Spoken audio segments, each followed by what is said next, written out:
بسم اللہ الرحمن الرحیم۔ ہمارے ساتھ جناب فیضان ندوی صاحب بیٹھے ہوئے ہیں۔ میں ان سے یہ جاننا چاہ رہا تھا کہ اسلام کیا ہے اور کفر کیا ہے۔ جناب فیضان صاحب۔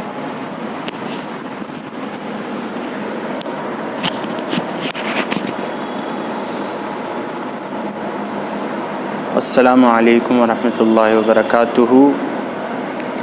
اسلام اور کفر کے تعلق سے کچھ باتیں ہم سمجھ لیں۔ کفر عربی زبان میں لفظ کفرہ سے بنا ہے۔ کفرہ کے معنی ہوتے ہیں انکار کرنا۔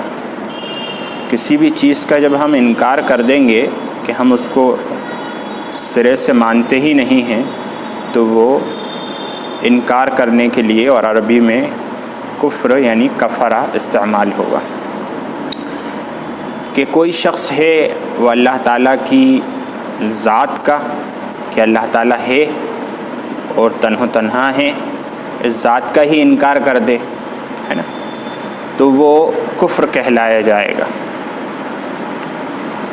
اور اسی طریقے سے اس کی تمام چیزوں کا انکار کر دے، وہ بھی کفر کہلایا جائے گا۔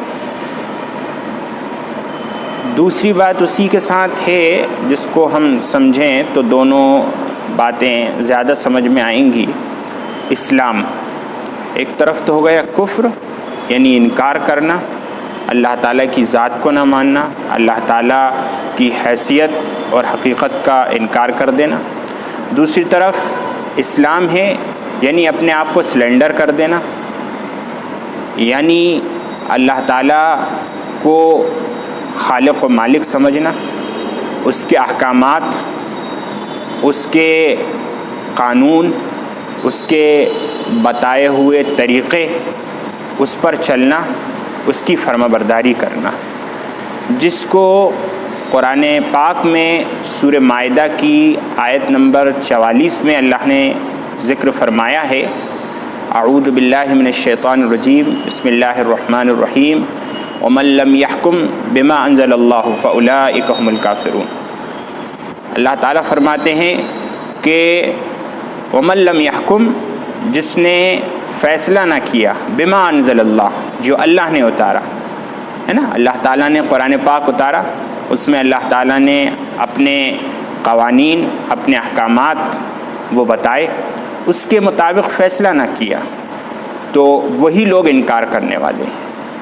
تو اب اس سے یہ معلوم ہوتا ہے کہ ایک تو وہ شخص تھا جس نے اللہ کی ذات کا ہی انکار کر دیا تھا، ایک وہ شخص ہے جو کہ رسمی طور پر اور نسلی طور پر اور باپ دادا کے اعتبار سے وہ مسلمان تو تھا، لیکن مسلمان ہونے کے ساتھ ساتھ یہ کہا جائے کہ جہاں تک اس کو آسانی ملی اور جہاں تک اس کو فائدہ ملا وہاں تک تو اس نے اللہ تبارک و تعالیٰ کی فرما برداری کی، لیکن جہاں اس کو نقصان نظر آیا اللہ تعالیٰ کا انکار کر دیا اس نے، اور وہ یا تو اپنی خواہشات، اپنی تمنا اور آرزوؤں میں لگ گیا اور ان اللہ تعالیٰ کے احکامات کو توڑ دیا، اور باپ دادا کے معاملے میں لگ گیا کہ میرے باپ دادا کو میں نے ایسے ہی پایا ہے، اس لیے جو ہے وہ غلط نہیں ہو سکتے اور میں اس بات پر عمل نہیں کر سکتا۔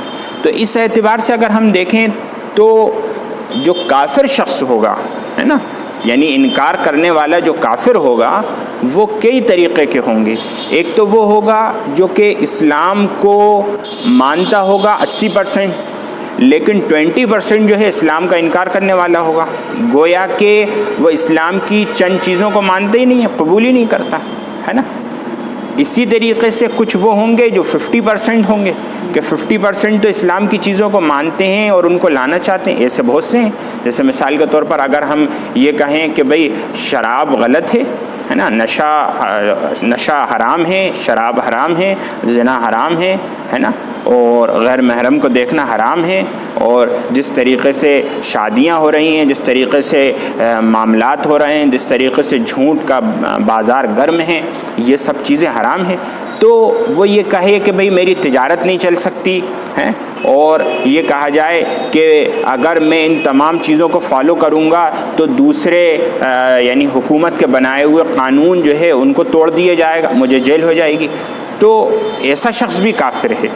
تو کافر کی الگ الگ کیٹیگریز ہو گئیں، الگ الگ قسمیں ہو گئیں کہ کوئی جو ہے 10% کا کافر ہے، کوئی 20% کا ہے، کوئی 30 کا ہے، کوئی 40 کا ہے، کوئی 50 کا ہے، کوئی اس سے زیادہ کا ہے، اور ایک وہ ہے جو مکمل کافر ہے جس نے مکمل طور پر اسلام کو جو ہے نہ مانا۔ اور یہ نہ سوچے کوئی کہ لفظ قرآن پاک میں ہے وَمَن لَّمْ يَحْكُم، جس نے فیصلہ نہ کیا، تو یہ عدالت کی بات نہیں ہو رہی، یہ زندگی کے ہر شعبے کی بات ہو رہی ہے، ہر جگہ کی بات ہو رہی ہے نا، کہ وہاں خدا تعالیٰ کے مطابق ہی فیصلہ ہونا چاہیے، اس کے مطابق اگر فیصلہ نہیں ہوگا تو گویا کہ آپ کافر ہو۔ اللہ تعالیٰ ہمیں عمل کی توفیق عطا فرمائے۔ امید کرتا ہوں بات سمجھ میں آئی ہوگی۔